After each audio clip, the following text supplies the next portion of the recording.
नमस्कार, आप देख रहे हैं नेक्स्ट 9 न्यूज। मैं तुषार आपके साथ। दर्शकों, सीमा हैदर और सचिन मीना, इसकी कहानी जिस तरीके से पूरे भारत में फैल चुकी है, इनकी प्रेम कहानी, वही अब इनकी प्रेम कहानी को लेकर नए नए कयास जो है वो लगाए जा रहे हैं। दर्शकों, आपको बता दें, एक तरफ जहां हमारे देश में सचिन मीना और सीमा हैदर की प्रेम कहानी लगातार फैलती जा रही है, जिसमें एक के बाद एक नए अपडेट, नए खुलासे सामने आ रहे हैं, जिसको लेकर हमारे देश का मीडिया भी, मेन स्ट्रीम मीडिया भी हर दिन कम से कम 3 से 4 शोज कर रहा है और एक के बाद एक उस पे शोज में जो है नए खुलासे ला रहे हैं। वहीं हमारे देश में एक राज्य ऐसा है जो जल रहा है, यानी कि मणिपुर। और आपको बता दें, उसको जलते हुए 3 महीने होने वाले हैं और उसको लेकर हमारे देश में उतनी आग नहीं है जितनी आग हमारे देश में सीमा हैदर और सचिन की प्रेम कहानी को लेकर है। दर्शकों, आपको बता दें, जिस तरीके से यहाँ पर सीमा हैदर की कहानी को तूल दी गई, अब ऐसा कहा जा रहा है और ऐसे कयास लगाए जा रहे हैं कि यहाँ पर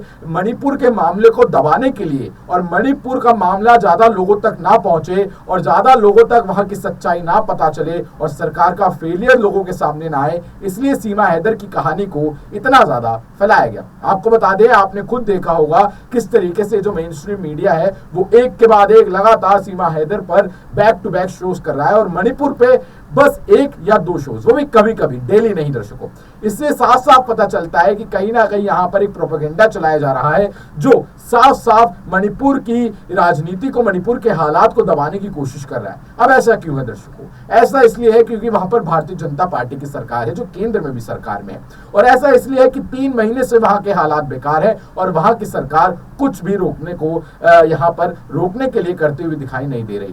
केंद्र सरकार भी यहां पर विफल होती हुई दिखाई दे रही है। आपको बता दें, अमित शाह आ गए, अमित शाह ने वहां पर जोर लगाया, लेकिन उसके बाद भी वहां के हालात सुधरे नहीं। और जिस तरीके से 3-4 दिन पहले, कुछ दिन पहले जिस तरीके से 2 महिलाओं का जो आपत्तिजनक वीडियो सामने आया, उसके बाद तो इस मामले ने और भी ज्यादा तूल पकड़ ली और उसके बाद जाकर यहां पर जो है कई लोगों को तो मणिपुर के मुद्दे के बारे में पता चला। इससे पहले वो इसके बारे में जानते ही नहीं थे। तो ऐसा कहा जा रहा है कि सीमा हैदर के मामले को लेकर जिस तरीके से तूल दी गई, उसमें कहीं ना कहीं मणिपुर को दबाने की जो कोशिश है वो की गई है। और इसी सवाल को लेकर जब हमारे एक वरिष्ठ पत्रकार ने ग्राउंड पर लोगों से बात की तो उन्होंने क्या कहा, चलिए आपको सुनाते हैं। चल जाएंगे तो क्या फर्क पड़ता है? सीमा हैदर का मसला कैसे देखते हैं? सीमा हैदर पाकिस्तान से आई नई दुल्हन और सभी मतलब कि मीडिया से लेके तमाम राजनीतिक पार्टियां, सत्ता पक्ष के कई नेता उसमें अहम दिलचस्पी दिखा रहे हैं। मणिपुर की घटना को छुपाने के लिए इस पूरे मसले को तूल दिया गया या मसला कुछ और?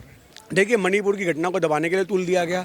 भक्तों को नई भाभी मिल गई, भक्तों को उसमें बम नज़र आ रहा है, भक्तों को जहर नज़र आ रहा है उसके अंदर। उसका सीमा हैदर का सगा देवर है, आप समझो, वो कह रहा है मेरी भाभी तो जहर है, तो साले खा के पूरा परिवार मर दो, जहर आई है तो।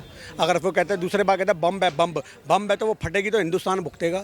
4 बच्चों की आपने बोला नई दुल्हन, 4 बच्चों की औरत नई दुल्हन नहीं होती, आप समझो। पुराने सौदे ला करके उसको नई दुल्हन का टैग मत दो। अगर एक बार को कोई कवारी औरत आई होती है तो हम फिर भी एक बार को मान लेते, क्या ये भारत की संस्कृति है? किसी और के घर का चिराग अपने घर में जलाओगे और अंधेरा उसके घर में करके अपने घर में ज्योति जलाओगे? ये तो शर्म से डूबने मरने की बात है। तुम हिंदूवादी बनते हो, तुम्हें भारत के अंदर 80% आबादी हिंदुओं के देश के अंदर, उसमें तेरे को हिंदू औरत कोई नहीं मिली, तेरे को मुसलमान नहीं मिली। और अगर फिर भी तेरे को मुसलमानी से इतनी प्यार है, इतनी है, तो भैया इस्लाम कबूल करके तू ही चला रहा था पाकिस्तान। साला उसको काय को उठा लाया, उसके 4 बालक काय को उठा लाया, क्यों उसका घर बर्बाद किया? ये बहुत से सवाल हैं ये हमारे देश के अंदर। इनको देश में मुसलमान नहीं चाहिए, पर मुसलमानों की औरतें चाहिए, तो ये हमारे देश में बहुत बड़ा मुद्दा। तो देखा दर्शकों, किस तरीके से यहाँ पर दर्शक भी अब ये कहते हुए दिखाई दे रहे हैं कि हाँ, कहीं ना कहीं इस मुद्दे को जिस तरीके से उठाया गया है, इस मुद्दे की वजह से मणिपुर के मुद्दे को दबाने की जो कोशिश है वो की गई है। लेकिन आप जिस भी मुद्दे को दबाने की कोशिश करते हैं, कहीं ना कहीं वो उतनी ही तेजी से उछलकर जो है वो सामने आता है,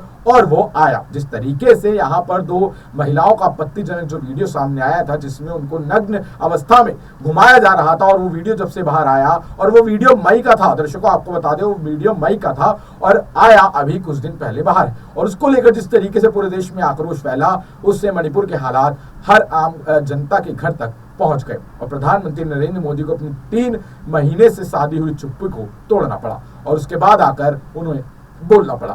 दर्शकों, आपको बता दें, इसके बाद से मणिपुर के हालात और भी ज्यादा गंभीर होते हुए दिखाई दे रहे हैं, राजनीति में भी और मणिपुर के जमीन पे भी। आपको बता दें, इसको लेकर संसद का जो भी सत्र है वो ठीक तरीके से चल नहीं पा रहा है, क्योंकि विपक्ष जो है वो मणिपुर पर चर्चा चाहता है, लेकिन साथ ही साथ हंगामे की वजह से, शोर शराबे की वजह से मणिपुर पर चर्चा नहीं हो पा रही है। और इसी के चलते कल आम आदमी पार्टी के एक सांसद संजय सिंह को बर्खास्त भी कर दिया गया, सस्पेंड कर दिया गया इस पूरे मानसून सेशन से, संसद के मानसून सेशन से, कि वो अब इस पूरे सेशन में संसद का पार्ट नहीं बन पाएंगे, क्योंकि वो मणिपुर को लेकर ज्यादा बहस कर रहे थे और जाकर सभापति धनखड़ से ही भिड़ गए थे और उनसे ही बहस करने लग गए थे और उसके बाद ये फैसला लिया गया।